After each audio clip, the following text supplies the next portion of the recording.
সন্তানদেরকে সব সময় বলবেন তুমি খুব ভালো, you are the best, you are the best, you are the best.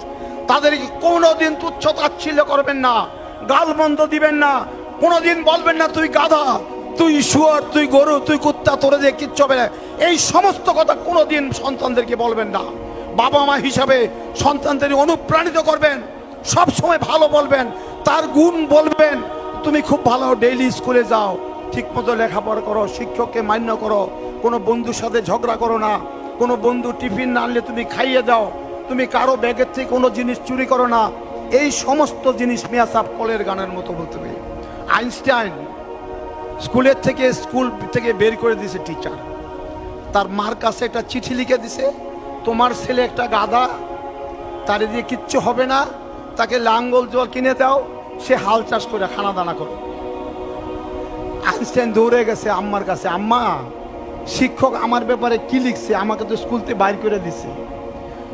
মা বলতেছেন, বাবা শিক্ষক বলছে তুমি মহা জিনিয়াস, তুমি সুপার জিনিয়াস, তুমি ডিসকভারার, তুমি ইনোভেটর, তোমাকে পড়ানোর মতো শিক্ষক এই স্কুলে নাই, আমাকে বলছে অন্য কোনো ভালো স্কুলে দিয়ে তোমাকে লেখাপড়া করাইতে। 60 বছর বয়স আইনস্টাইন নোবেল পুরস্কার পেলেন। একদিন পুরানা কাগজপত্র খুঁজতে গিয়ে শিক্ষকের সেই চিঠি পড়ল। শিক্ষক বলেছিল আপনার ছেলে একটা গাধা, তাকে দিয়ে কিচ্ছু হবে না, লাঙ্গল জোড়া কিনে দেন তাকে চাষবাস করার জন্য। সেই আইনস্টাইন যখন নোবেল পুরস্কার পেল, তখন তিনি বললেন শিক্ষক মহাশয় আমাকে বুঝতে পারে না। বাচ্চাদেরকে সবসময় অনুপ্রাণিত করবেন, উজ্জীবিত করবেন, উৎসাহিত করবেন, উদ্দীপিত করবেন, তাদেরকে সবসময় বলবেন আপনার সন্তান ভালো হবে আল্লাহর রহমতে। প্রশংসার মাঝে শিশু বেঁচে থাকলে সে নিজেকে মূল্যায়ন করতে শিখে, সন্তানদেরকে প্রশংসা করবেন সবসময়।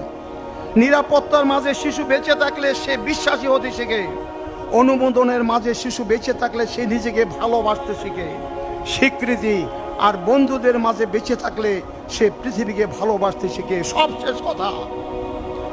সর্বশেষ কথা সন্তানদের ব্যাপারে এটা মনে রাখবেন, বাবা মা যদি পরস্পরকে ভালোবাসে, সন্তানরা নম্র, ভদ্র, বিনয়ী, ভালো মানুষ হতে শিখবে। সুবহানাল্লাহ।